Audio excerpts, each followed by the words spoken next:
Hi friends, ಎಲ್ಲರೂ ಕೂಡ ನನ್ನ ಚಾನಲ್ಗೆ ಸ್ವಾಗತ ಹೇಳ್ದ. ಬನ್ನಿ, ಹಾಗಾದರೆ ಕರ್ನಾಟಕ ಪರೀಕ್ಷಾ ಪ್ರಾಧಿಕಾರವು KEA ಒಂದು ಅಧೀನದ ವಸತಿ ಶಾಲೆಗಳಲ್ಲಿ 1087 ಶಿಕ್ಷಕರ ಹುದ್ದೆಗಳ ನೇಮಕಾತಿಗೆ ಅಧಿಸೂಚನೆಯನ್ನು ಹೊರಡಿಸಲಾಗಿದೆ. ನೋಡಿ, ವಯೋಮಿತಿ, ವಿದ್ಯಾರ್ಹತೆ ಮತ್ತು ಅರ್ಜಿ ಸಲ್ಲಿಸುವಂಥ ವಿಧಾನದ ಸಂಪೂರ್ಣ ಮಾಹಿತಿಯನ್ನು ಈ ಒಂದು ವಿಡಿಯೋದಲ್ಲಿ ಕೊಡ್ತಾ ಇದ್ದೇನೆ. ಹಾಗಾದರೆ ನೀವು ಅರ್ಜಿ ಹೇಗೆ ಸಲ್ಲಿಸಬೇಕು, ಹಾಗಾದರೆ CTET ಮತ್ತು TET ಕಡ್ಡಾಯನ, ಹಾಗಾದರೆ ಕೊನೆ ದಿನಾಂಕ ಯಾವುದು, ಮತ್ತು ಅರ್ಜಿ ಸಲ್ಲಿಸಲಿಕ್ಕೆ ಪ್ರಾರಂಭವಾಗುವಂತಹ ದಿನಾಂಕ ಯಾವುದು, ಮತ್ತು ಯಾವ ಸಬ್ಜೆಕ್ಟ್ಗಳಿಗೆ ಎಷ್ಟು ಹುದ್ದೆಗಳಿದ್ದಾವೆ, ಮತ್ತು ಎಕ್ಸಾಮ್ ಪ್ಯಾಟರ್ನ್ ಹೇಗೆ, ಯಾಕಂದರೆ ಇದು TET ಮತ್ತು CTET ಮತ್ತು ಆಗದವರಿಗೆ ತುಂಬ ಸುವರ್ಣಾವಕಾಶ, ಮತ್ತು ಆಗದೇ ಇದ್ದವರಿಗೂ ಕೂಡ ಇಲ್ಲಿ ಕೆಲವೊಂದು ಟಿಪ್ಸ್ಗಳಿದ್ದಾವೆ. ಬನ್ನಿ ಹಾಗಾದರೆ ನೋಡ್ತಾ ಹೋಗೋಣ. ಇಲ್ಲಿ ನೋಡಿ, ಶಿಕ್ಷಕರ ಹುದ್ದೆಯ ಆಕಾಂಕ್ಷಿಗಳಿಗೆ ಕರ್ನಾಟಕ ಸರ್ಕಾರವು ಭರ್ಜರಿ ಸಿಹಿ ಸುದ್ದಿಯನ್ನು ನೀಡಿದೆ. ಇಲ್ಲಿ ನೋಡಿ, KEA ಕರ್ನಾಟಕ ವಸತಿ ಶಿಕ್ಷಣದಿಂದಲೇ ಈಗ ಸಂಸ್ಥೆಗಳ ಸಂಘದ KREIS ಅಧೀನದಲ್ಲಿ ಏನು ಮಾಡ್ತಾ ಇದೆಯಪ್ಪ ಅಂದರೆ, ನೆಕ್ಸ್ಟ್ ಇಲ್ಲಿ ಈ ಒಂದು ಮೊರಾರ್ಜಿ ದೇಸಾಯಿ, ಕಿತ್ತೂರು ರಾಣಿ ಚೆನ್ನಮ್ಮ ಮತ್ತು ಅಟಲ್ ಬಿಹಾರಿ ವಾಜಪೇಯಿ ಸೇರಿದಂತೆ ವಿವಿಧ ವಸತಿ ಶಾಲೆಗಳಲ್ಲಿ ಖಾಲಿ ಇರುವಂತಹ ಗ್ರೂಪ್ 3 ವೃಂದದ ಒಟ್ಟು 1087 ಶಿಕ್ಷಕರ ಹುದ್ದೆಗಳಿಗೆ ನೇರ ನೇಮಕಾತಿಗಾಗಿ ಬೃಹತ್ ಅಧಿಸೂಚನೆಯನ್ನು ಹೊರಡಿಸಲಾಗಿದೆ. ಅಂದರೆ ಇವಾಗ ನಮ್ಮ ಕರ್ನಾಟಕದಲ್ಲಿರುವಂತಹ ಒಂದು ವಸತಿ ಶಾಲೆಗಳು, ಕಿತ್ತೂರು ರಾಣಿ ಚೆನ್ನಮ್ಮ, ಮೊರಾರ್ಜಿ ದೇಸಾಯಿ, ಅಟಲ್ ಬಿಹಾರಿ ವಾಜಪೇಯಿ, ಈ ಸ್ಕೂಲ್ಗಳಲ್ಲಿ ಖಾಲಿ ಇರುವಂತಹ ಒಂದು ಶಿಕ್ಷಕರ ಹುದ್ದೆಗಳಿಗೆ ಇವಾಗ ಅರ್ಜಿಯನ್ನು ಆಹ್ವಾನಿಸಲಾಗಿದೆ. ಹಾಗಾದರೆ ಬನ್ನಿ ನೋಡೋಣ. ಇಲ್ಲಿ ಕರ್ನಾಟಕ ಪರೀಕ್ಷಾ ಒಂದು ಪ್ರಾಧಿಕಾರ ಇದೆ ಅಲ್ವಾ, KEA ಕರ್ನಾಟಕ ವಸತಿ ಶಿಕ್ಷಣ ಸಂಸ್ಥೆಗಳ ಸೊಸೈಟಿ KRIES ನಲ್ಲಿ ಶಿಕ್ಷಕರ ಹುದ್ದೆಗಳನ್ನು ಭರ್ತಿ ಮಾಡೋದಕ್ಕೆ ಪರೀಕ್ಷೆಗಳನ್ನು ಯಾವುದು ಹ್ಯಾಂಡಲ್ ಮಾಡ್ತಾ ಇದೆ ಅಂದರೆ KEA ಸಂಸ್ಥೆ ಮುಖಾಂತರ ಪರೀಕ್ಷೆಗಳನ್ನು ನಡೆಸಲಾಗ್ತದೆ.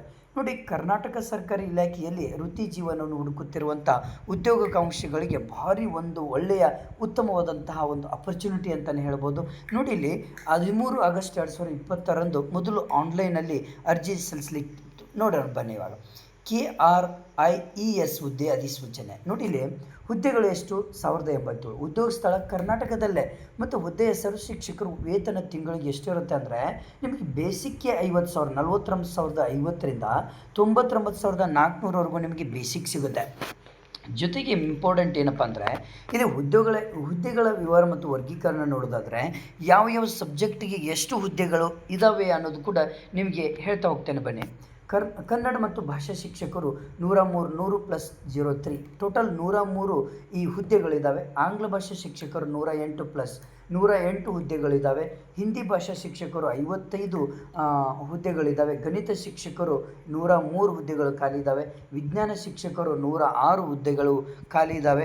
ಹಾಗೆ ಸಮಾಜ ವಿಜ್ಞಾನ ಶಿಕ್ಷಕರು 154 ಹುದ್ದೆಗಳು ಖಾಲಿ ಇದ್ದಾವೆ. ಹಾಗೆ ಗಣಕಯಂತ್ರ ಕಂಪ್ಯೂಟರ್ ಶಿಕ್ಷಕರು 57 ಹುದ್ದೆಗಳು ಖಾಲಿ ಇದ್ದಾವೆ. ದೈಹಿಕ ಶಿಕ್ಷಣ ಶಿಕ್ಷಕರು 81 ಶಿಕ್ಷಕರು ಬೇಕಾಗಿದ್ದಾರೆ. ಇವು ಎಲ್ಲ ಒಂದು ಸಬ್ಜೆಕ್ಟ್ಗಳಿಗೆ ಶಿಕ್ಷಕರು ಬೇಕಾಗಿರೋದ್ರಿಂದ ಅಧಿಸೂಚನೆಯನ್ನು ಹೊರಡಿಸಲಾಗಿದೆ. ಜೊತೆಗೆ ಸ್ಥಳೀಯ ವೃಂದ ಕಲ್ಯಾಣ ಕರ್ನಾಟಕ ಒಟ್ಟು 320 ಹುದ್ದೆಗಳು. ಅಂದರೆ ಇದು ಕಲ್ಯಾಣ ಕರ್ನಾಟಕಕ್ಕೆ ಸಂಬಂಧಪಟ್ಟಿದ್ರೆ ಇದು ಯಾವುದಪ್ಪ ಅಂದರೆ, ಇದು ಉಳಿಕೆ ಮೂಲ ವೃಂದ RPCಗೆ ಸಂಬಂಧಪಡುವಂಥದ್ದು. ಹಾಗಾದರೆ ಕಲ್ಯಾಣ ಕರ್ನಾಟಕಕ್ಕೆ ಸಂಬಂಧಪಡುವಂಥದ್ದು ಕನ್ನಡ ಭಾಷಾ ಶಿಕ್ಷಕರು 62 ಟೋಟಲ್, ಆಂಗ್ಲ ಭಾಷಾ ಶಿಕ್ಷಕರು 69 ಹುದ್ದೆಗಳು ಬೇಕಾಗಿದ್ದಾವೆ. ಹಿಂದಿ ಭಾಷಾ ಶಿಕ್ಷಕರು 31 ಹುದ್ದೆಗಳಿಗೆ ಬೇಕಾಗಿದ್ದಾರೆ. ಗಣಿತ ಶಿಕ್ಷಕರು 35 ಶಿಕ್ಷಕರು ಬೇಕಾಗಿದ್ದಾರೆ. ವಿಜ್ಞಾನ ಶಿಕ್ಷಕರು 32, ಸಮಾಜ ವಿಜ್ಞಾನ ಶಿಕ್ಷಕರು 24, ದೈಹಿಕ ಶಿಕ್ಷಣ ಶಿಕ್ಷಕರು 33, ಪದವೀಧರ ಚಿತ್ರಕಲಾ ಶಿಕ್ಷಕರು 17, ಡಿಪ್ಲೊಮಾ ಚಿತ್ರಕಲಾ ಶಿಕ್ಷಕರು 17. ಇಷ್ಟು ಶಿಕ್ಷಕರು ಬೇಕಾಗುವಂಥ ಒಂದು ಅಧಿಸೂಚನೆ ಹೊರಡಿಸಲಾಗಿದೆ. ಹಾಗೆ ಪ್ರಮುಖ ದಿನಾಂಕಗಳು ಅಂದರೆ ಅರ್ಜಿ ಸಲ್ಲಿಸಲಿಕ್ಕೆ ಪ್ರಮುಖ ದಿನಾಂಕ ಅಂದರೆ, ಅರ್ಜಿ ಸಲ್ಲಿಕೆ ಆರಂಭವಾಗುವಂಥ ದಿನಾಂಕ ಯಾವುದು? 15/7/2026. ಇವತ್ತೆಷ್ಟು? 11. ಇನ್ನು 4 ದಿನದಲ್ಲಿ ಈ ಒಂದು ಆನ್ಲೈನ್ ಅರ್ಜಿ ಪ್ರಾರಂಭವಾಗ್ತದೆ. ನೆಕ್ಸ್ಟು 13/8 ಅಂದರೆ ಆಗಸ್ಟ್ವರೆಗೂ ಹೋಗ್ತದೆ. ಆಗಸ್ಟ್ 13 ವರೆಗೂ ನಿಮಗೆ ಅರ್ಜಿಯನ್ನು ಸಲ್ಲಿಸಲಿಕ್ಕೆ ಅವಕಾಶ ಇದೆ. ಅರ್ಜಿ ಸಲ್ಲಿಸಿದ ಮೇಲೆ ಅರ್ಜಿ ಶುಲ್ಕ ಪಾವತಿಸಲಿಕ್ಕೆ ನಿಮಗೆ 14/8 ಅಂದರೆ ಒಂದು ದಿನ ಎಕ್ಸ್ಟ್ರಾ ನಿಮಗೆ ಅರ್ಜಿ ಶುಲ್ಕ ಪಾವತಿಸಲಿಕ್ಕೆ ನಿಮಗೆ ಅವಕಾಶವನ್ನು ಕೊಡ್ತಾರೆ. ನೆಕ್ಸ್ಟು ಶೈಕ್ಷಣಿಕ ವಿದ್ಯಾರ್ಹತೆ ಮತ್ತು ಪ್ರಮುಖ ಷರತ್ತುಗಳು. ವಿವಿಧ ಹುದ್ದೆಗಳಿಗೆ ಅನುಗುಣವಾಗಿ ಸಂಬಂಧಪಟ್ಟ ವಿಷಯಗಳಲ್ಲಿ ಸ್ನಾತಕ ಪದವಿ, ಡಿಗ್ರಿ ಮತ್ತು BEd ಪದವಿಯನ್ನು ಪಡೆದಿರಬೇಕಾಗತ್ತೆ, ನೆನಪಿಟ್ಕೊಳ್ಳಿ. ಜೊತೆಗೆ ಅತಿ ಪ್ರಮುಖ ಹೆಚ್ಚುವರಿ ಅರ್ಹತೆ ಬರೀ BA B.Ed ಆದರೆ ಸಾಕಲ್ದು. BA B.Ed ಹಾಕಿದರೆ ಬರೀ ಜಸ್ಟ್ BA B.Ed ಆದರೆ ನಿಮಗೆ ಈ ಒಂದು ಪೋಸ್ಟ್ಗಳಿಗೆ ನೀವು ಅರ್ಜಿಯನ್ನು ಹಾಕಲಿಕ್ಕೆ ಆಗೋದಿಲ್ಲ. ಏನಾಗಿರಬೇಕು? ಕನ್ನಡ, ಆಂಗ್ಲ, ಹಿಂದಿ, ಗಣಿತ, ವಿಜ್ಞಾನ, ಸಮಾಜ ವಿಜ್ಞಾನ ಶಿಕ್ಷಕರ ಹುದ್ದೆಗಳಿಗೆ ಅರ್ಜಿ ಸಲ್ಲಿಸಲು ಅಭ್ಯರ್ಥಿಗಳು ಕಡ್ಡಾಯವಾಗಿ ಹೇಳಿದ್ದಾರೆ. ಕರ್ನಾಟಕ ಪ್ರಾಥಮಿಕ ಮತ್ತು ಪ್ರೌಢ ಶಿಕ್ಷಣ ಇಲಾಖೆ ನಡೆಸುವಂತಹ TET ಪತ್ರಿಕೆ 2 ಅಥವಾ CBSE ನಡೆಸುವ CTETನಲ್ಲಿ ಅರ್ಹತೆ ಹೊಂದಿರಲೇಬೇಕಾಗುತ್ತೆ. ಅದು ಪೇಪರ್ 2ನಲ್ಲಿ. ಪ್ರಸ್ತುತ ಫಲಿತಾಂಶಕ್ಕಾಗಿ ಕಾಯುತ್ತಿರುವಂಥ ಕೊನೆಯ ವರ್ಷದ ವಿದ್ಯಾರ್ಥಿಗಳಿಗೆ ಅರ್ಜಿ ಸಲ್ಲಿಸಲು ಅವಕಾಶವಿರುವುದಿಲ್ಲ, ನೆನಪಿಟ್ಕೊಳ್ಳಿ. ಓಕೆನಾ? ನೆಕ್ಸ್ಟ್ ಬಂದುಬಿಟ್ಟು ವಿಜ್ಞಾನ ಮತ್ತು ಸಮಾಜ ವಿಜ್ಞಾನ ಶಿಕ್ಷಕರಿಗೆ ವಿಶೇಷ ಏನಪ್ಪ ಅಂದರೆ, ವಸತಿ ಶಾಲೆಗಳು ಆಂಗ್ಲ ಮಾಧ್ಯಮದಲ್ಲಿ ನಡೆಯುತ್ತಿರುವುದರಿಂದ ಈ ಹುದ್ದೆಗಳಿಗೆ ಅರ್ಜಿ ಸಲ್ಲಿಸುವವರು ತಮ್ಮ ಪದವಿಯನ್ನು ಆಂಗ್ಲ ಮಾಧ್ಯಮದಲ್ಲಿಯೇ ವ್ಯಾಸಂಗ ಮಾಡಿರಬೇಕು ಮತ್ತು ಅದಕ್ಕೆ ಸಂಬಂಧಿಸಿದ ದೃಢೀಕೃತ ಪತ್ರವನ್ನು ಕೂಡ ಇಲ್ಲಿ ಹೊಂದಿರಬೇಕಾಗುತ್ತೆ, ನೆನಪಿಟ್ಕೊಳ್ಳಿ. ಯಾಕಂದರೆ ವಿಜ್ಞಾನ ಮತ್ತು ಸಮಾಜ ವಿಜ್ಞಾನ ಶಿಕ್ಷಕರಿಗೆ ಇದು ಬೇಕಾಗಿರುವಂಥದ್ದು. ನೆಕ್ಸ್ಟು ಗಣಕಯಂತ್ರ ಶಿಕ್ಷಕರು ಕಂಪ್ಯೂಟರ್ ಸೈನ್ಸ್, ಇನ್ಫಾರ್ಮೇಷನ್ ಸೈನ್ಸ್ನಲ್ಲಿ ಇಂಜಿನಿಯರಿಂಗ್ ಪದವಿ ಅಥವಾ BCA ಅಥವಾ ಕಂಪ್ಯೂಟರ್ ಸೈನ್ಸ್ ವಿಷಯದೊಂದಿಗೆ BSc ಪದವಿ ಪಡೆದಿರಬೇಕು. ನೋಡಿ, ಇಲ್ಲಿ ಬಹಳ ಇಂಪಾರ್ಟೆಂಟು. ನೋಡಿ, ವಿಜ್ಞಾನ, ಗಣಿತ ಮತ್ತು ಸಮಾಜ ವಿಜ್ಞಾನ ಶಿಕ್ಷಕರು ಕಡ್ಡಾಯವಾಗಿ ಆಂಗ್ಲ ಮಾಧ್ಯಮದಲ್ಲಿ ಕಲಿತಿರುವಂತಹ ಸರ್ಟಿಫಿಕೇಟ್ ಇರಬೇಕಾಗತ್ತೆ. ಆದರೆ ಕನ್ನಡ ಮಾಧ್ಯಮದವರಿಗೆ ಇದು ಆಗೋದಿಲ್ಲ. ಜೊತೆಗೆ ಆದರೆ ಇಂಗ್ಲೀಷ್ ಮತ್ತು ಹಿಂದಿ ಮತ್ತು ಕನ್ನಡದಲ್ಲಿ ನೀವೇನಾದರೂ BA B.Ed ಮಾಡಿ ನೀವು TET ಪಾಸ್ ಆಗಿದ್ದರೆ ಆರಾಮಾಗಿ ನೀವು ಹುದ್ದೆಗಳಿಗೆ ಅರ್ಜಿಯನ್ನು ಸಲ್ಲಿಸ್ಬೋದು. ಜೊತೆಗೆ ಗಣಕಯಂತ್ರ ಶಿಕ್ಷಕರು ಕಂಪ್ಯೂಟರ್ ಸೈನ್ಸ್, ಇನ್ಫಾರ್ಮೇಷನ್ ಸೈನ್ಸ್ನಲ್ಲಿ ಇಂಜಿನಿಯರಿಂಗ್ ಪದವಿ ಅಥವಾ BCA ಅಥವಾ ಕಂಪ್ಯೂಟರ್ ಸೈನ್ಸ್ ವಿಷಯದೊಂದಿಗೆ BSc ಪದವಿ ಪಡೆದಿರಲೇಬೇಕು, ಅವ್ರಿಗೂ ಕೂಡ ಅವಕಾಶ ಇದೆ. ಕನ್ನಡ ಭಾಷೆ ಜ್ಞಾನ ನೋಡಿ, ಅಭ್ಯರ್ಥಿಗಳು SLC ಅಥವಾ ಅದಕ್ಕಿಂತ ಮೇಲಿನ ಹಂತದಲ್ಲಿ ಕನ್ನಡವನ್ನು ಭಾಷೆಯಾಗಿ ಓದಿರಬೇಕು ಅಥವಾ ನಿಗದಿತ ಕನ್ನಡ ಪ್ರಮಾಣ ಪತ್ರ ಪರೀಕ್ಷೆಗಳಲ್ಲಿ ಉತ್ತೀರ್ಣರಾಗಿರಬೇಕು. ನೋಡಿ, ಕನ್ನಡ ಭಾಷಾ ಶಿಕ್ಷಕರು ಕೂಡ ಕೊಟ್ಟಿದ್ದಾರೆ. ಗರಿಷ್ಠ ನೋಡಿಲಿ. ನೆಕ್ಸ್ಟು ಗರಿಷ್ಠ ಇನ್ನೊಂದು ನಿಮಗೆ ತುಂಬ ಇಂಪಾರ್ಟೆಂಟ್ ಇದೆ. ಸಾರಿ, ಅದ್ರ ಮೇಲೆ ಹೋಯಿತು. ಗರಿಷ್ಠ ವಯೋಮಿತಿ ನೋಡೋಣ. ಇಲ್ಲಿ ವಯೋಮಿತಿ ಹೇಗೆ ಕೊಟ್ಟಿದ್ದಾರೆ ಅಂದರೆ, ಸಾಮಾನ್ಯ ಅರ್ಹತೆ GM ಅಭ್ಯರ್ಥಿಗಳಿಗೆ ಗರಿಷ್ಠ 45 ವರ್ಷಗಳನ್ನು ಕೊಟ್ಟಿದ್ದಾರೆ. ಪ್ರವರ್ಗ 2A, 2B, 3B ಅಭ್ಯರ್ಥಿಗಳಿಗೆ ಗರಿಷ್ಠ 48 ವರ್ಷಗಳನ್ನು ಕೊಟ್ಟಿದ್ದಾರೆ. ಜೊತೆಗೆ SC ST ಅವರಿಗೆ 50 ವರ್ಷವರೆಗೂ ನೀವು ಅರ್ಜಿಯನ್ನು ಸಲ್ಲಿಸ್ಬೋದು. ಓಕೆ, ನೆಕ್ಸ್ಟು ವೇತನ ಶ್ರೇಣಿ ನಿಮಗೆ ಹೇಳಿದ್ದರ ಪ್ರಕಾರ 54,175, 99,400ವರೆಗೂ ಇದೆ. ಚಿತ್ರಕಲಾ ಶಿಕ್ಷಕರು ಕೂಡ ಸೇಮ್ ಸ್ಕೇಲ್. ಈ ಹುದ್ದೆಗಳ ರಾಷ್ಟ್ರೀಯ ಪಿಂಚಣಿ ಯೋಜನೆ NPS ಸೌಲಭ್ಯ ಅನ್ವಯಿಸುತ್ತದೆ, ನೆನಪಿಟ್ಕೊಳ್ಳಿ.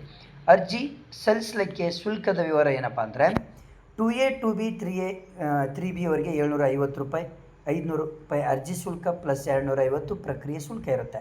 SC ST ಅವರಿಗೆ 500 ರೂಪಾಯಿ ಇರುತ್ತೆ. ವಿಶೇಷ ಚೇತನ ಇದ್ದವರಿಗೆ 250 ರೂಪಾಯಿ ಮಾತ್ರ ಇರುತ್ತೆ. ಗಮನಿಸಿ, ಅಭ್ಯರ್ಥಿಗಳು ಏನಾದರೂ ಒಂದಕ್ಕಿಂತ ಹೆಚ್ಚು ವಿಷಯಗಳ ಹುದ್ದೆಗಳಿಗೆ ಅರ್ಜಿ ಸಲ್ಲಿಸಲು ಬಯಸಿದರೆ ಪ್ರತಿ ಹೆಚ್ಚುವರಿ ಹುದ್ದೆಗೆ ಕೇವಲ 100 ರೂಪಾಯಿ ಹೆಚ್ಚುವರಿ ಶುಲ್ಕ ಇರುತ್ತೆ, ನೆನಪಿಟ್ಕೊಳ್ಳಿ. ಇದು ತುಂಬ ಈಸಿ ಇರುವಂಥದ್ದು.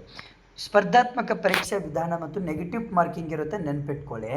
ನೋಡಿ, ಇವಾಗ ನೇಮಕಾತಿಯನ್ನು ಸಂಪೂರ್ಣವಾಗಿ KE ನಡೆಸುವಂಥ ಸ್ಪರ್ಧಾತ್ಮಕ ಪರೀಕ್ಷೆಯ ಮೆರಿಟ್ ಆಧಾರದ ಮೇಲೆ ಮಾಡಲಾಗ್ತದೆ. ಬಟ್ ಪರೀಕ್ಷಾ ಮಾದರಿ ಹೇಗಿರುತ್ತೆ ಅಂದರೆ, ಆಫ್ಲೈನ್ OMR ಮಾದರಿಯ ಲಿಖಿತ ಪರೀಕ್ಷೆ ಇರುತ್ತೆ, ನೆನಪಿಟ್ಕೊಳ್ಳಿ. ಬಟ್ ಇಲ್ಲಿ ಏನಪ್ಪ ಅಂದರೆ, ಇನ್ನೊಂದು ಪತ್ರಿಕೆ 1, ಪತ್ರಿಕೆ 2 2 ಪರೀಕ್ಷೆಗಳು ಇರ್ತದೆ ನಿಮಗೆ. ಅಂದರೆ ಪತ್ರಿಕೆ 1 100 ಪ್ರಶ್ನೆಗಳನ್ನು ಹೊಂದಿರ್ತದೆ. ಅದು ಸಾಮಾನ್ಯ ಜ್ಞಾನ ಅಂದರೆ GKಗೆ ಸಂಬಂಧಪಟ್ಟಿರುತ್ತೆ. 100 ಅಂಕಗಳು, 2 ಗಂಟೆಗಳು ಇರ್ತದೆ. ಪತ್ರಿಕೆ 2 ನಿರ್ದಿಷ್ಟ ವಿಷಯದ ಪತ್ರಿಕೆ, 100 ಅಂಕಗಳು ಮತ್ತು 100 ಅಂಕಗಳು 2 ಗಂಟೆ ಇರುತ್ತೆ, ನೆನಪಿಟ್ಕೊಳ್ಳಿ. ಅಂದರೆ ನೀವು ಯಾವ ವಿಷಯದಲ್ಲಿ ಅರ್ಜಿ ಹಾಕ್ತಿರ್ತಾರಲ್ಲ, ಯಾವ ವಿಷಯದಲ್ಲಿ ನೀವು ಶಿಕ್ಷಕರಾಗಲಿಕ್ಕೆ ಹೊರಟಿದ್ದೀರಲ್ವ, ಆ ವಿಷಯಕ್ಕೆ ಸಂಬಂಧಪಟ್ಟ ಹಾಗೆ ಪೇಪರ್ 2 ಇರುತ್ತೆ. ಅಲ್ಲಿ ಕೂಡ 100 ಪ್ರಶ್ನೆಗಳಿರ್ತದೆ. ಬಟ್ ಎಲ್ಲರಿಗೂ ಓವರಾಲ್ ಎಲ್ಲ ಸಬ್ಜೆಕ್ಟ್ದವ್ರಿಗೂ ಪೇಪರ್ 1 ಇರುತ್ತೆ, ಅದು GK ಇರುತ್ತೆ, ನೆನಪಿಟ್ಕೊಳ್ಳಿ. ನೆಕ್ಸ್ಟ್ ಇಲ್ಲಿ ಕನಿಷ್ಠ ಅರ್ಹತಾ ಅಂಕಗಳು ಕೂಡ ಇಲ್ಲಿ ಇರುತ್ತೆ, ನೆನಪಿಟ್ಕೊಳ್ಳಿ.